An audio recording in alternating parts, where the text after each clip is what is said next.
E falando sobre, né, as questões também de livros, a gente tem sempre os livros obrigatórios. Uma vez que eu fiz todos esses, né, acompanhamentos financeiros, pedi nota, né, tá tudo certinho, o pastor validou, a gente tem os livros que são obrigatórios.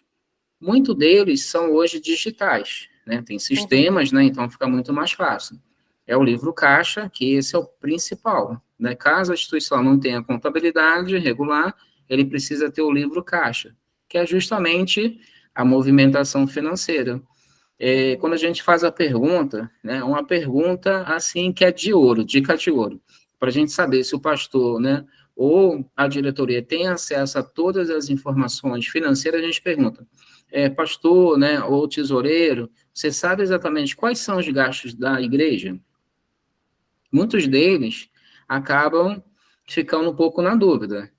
Então, o que acontece? Será que realmente, né, e vem a questão, né, que está tendo acompanhamento mensal, quinzenal, ou semanal, diário? Aí a gente sempre orienta para que tenha esse acompanhamento. Porque quando gera dúvida, é porque, assim, eu tenho o lançamento, né, a escrita, vamos dizer assim, a escrituração, porém, eu não tenho aquela análise financeira que é preciso, né?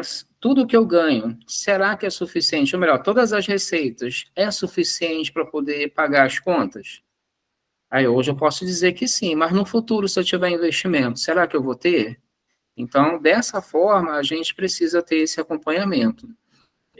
Inclusive, né, eu sempre recomendo ter essa atualização semanal. Se não puder ser diário, mas toda semana é importante ter as informações lançadas em livro caixa, para quando chegar no domingo, o pastor já tem essas informações.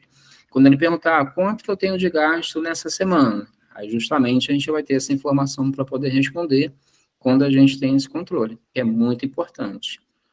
Agora, partindo para a parte contábil, né? A gente vai ter já a parte da escrituração contábil.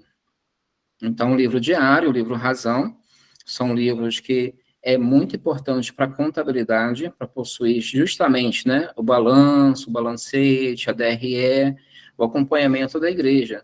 É claro que o plano de contas é um pouquinho diferente. A gente tem prebenda, a gente tem dízimos, tem oferta, tem muita despesa, a igreja tem muito gasto, né? Então aí a gente inclui como conta de despesa. Não que não possa ter vamos dizer assim, um ativo e um passivo. Não, pode até acontecer, mas é mais questões mesmo de imobiliário, quando ela compra cadeiras, bancos, mesas, né, que são imobiliário, ativo imobilizado, então aí acaba, assim, aí utilizando, né, o ativo e o passivo quando se trata de fornecedor a prazo, por exemplo, né, então tem a compra de imóveis, ou móveis, né, por exemplo, então dessa forma a gente consegue contabilizar, e se eu comprar um terreno, aí é um imóvel, então também eu vou utilizar conta de ativo e talvez, né, e o passivo, né, muitas das vezes a gente utiliza os dois, ou quando é uma compra à vista, né? Então a gente tem essas questões aí para estar avaliando. Tem igreja que compra à vista, então a gente tem essa opção também, né, de ter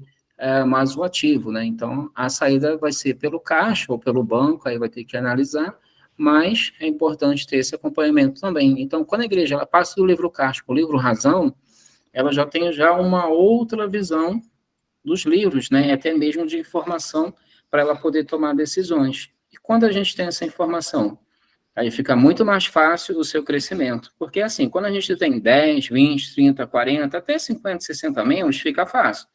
E quando a gente chegar a mais membros?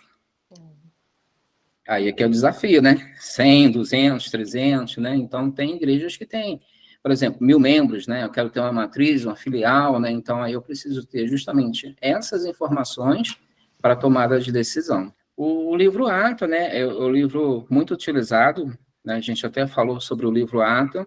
Hoje são, né, não são usadas, né? As atas, vamos dizer assim, físicas, são mais usadas as atas digitais, né? Tem alguns sistemas, né, que fornecem, mas ainda tem igreja que usa a ata física, né, o livro físico mesmo. Mas a gente pode modernizar também, né, não tem problema nenhum. Livro de casamento, com efeito civil, então toda a cerimônia, todo casamento que houver na igreja é importante deixar registrado. Tem algumas igrejas que solicitam o casamento junto com o civil na própria igreja. Não sei se você já viu, né, acontecer, né, cerimonial, onde que a igreja ela solicita, né, para que, né, o juiz de paz, por exemplo, né, ele faça também o casamento civil junto com o religioso. Fica muito bonito, é muito legal, já participei, e, né, traz também um conforto maior aí, né, para o pessoal que, né, está realizando aí a cerimônia e o casamento, né, bem interessante mesmo essa forma de trabalhar, mas toda igreja precisa ter o livro de casamento, né, de registro de empregados. Esse livro é para quando a igreja ela tem empregados, vamos dizer que ela cresceu, ela precisa de um zelador, de alguém para ajudar na limpeza, na manutenção, então ela vai ter o livro de registro de empregados. Lembrando que quando tem a folha de pagamento, ela vai pagar, dependendo do valor da folha, da quantidade, o imposto chamado PIS sobre folha, além da contribuição patronal do INSS. Então, assim, se eu tenho Certo. empregados registrados de carteira assinada, eu tenho que ficar atento a esses dois detalhes. Se ele tem a obrigatoriedade de recolher o PIS sobre folha, ou se ele, né, está registrado e está contribuindo com a previdência patronal, né, o que desconta no contra-cheque não, é da própria empresa. A alíquota do INSS é de 20%. Né? Então, Certo. PIS, né, aí já tem uma alíquota bem menor. O livro de inspeção de trabalho deve permanecer no estabelecimento à disposição da fiscalização quando tem a folha. Se eu tenho a folha, eu tenho que ter o livro de inspeção.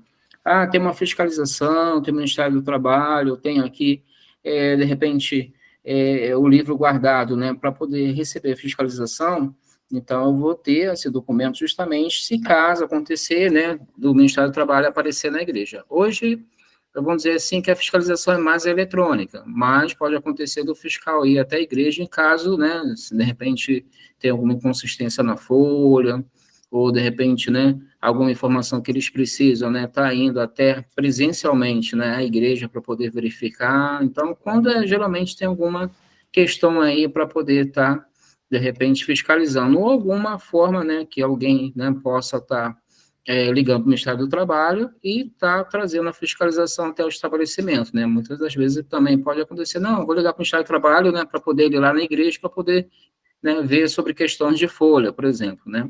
Então, pode acontecer também, através de ligações, né? Então, aí, às vezes, né, o Ministério do Trabalho vai também presencialmente. E os livros, né, que são facultativos, né?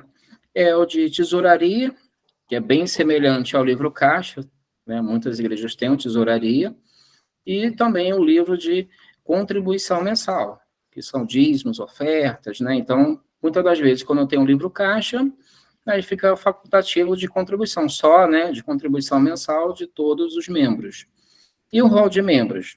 Esse a gente deixa como facultativo, mas é importante para o dia a dia da igreja, não sei se vocês têm, o livro de membros, né, de quantos membros tem na igreja, de quantas pessoas, quem está ativo ou não no hall de membros. Então, são essas informações que tem no livro específico para os membros da igreja.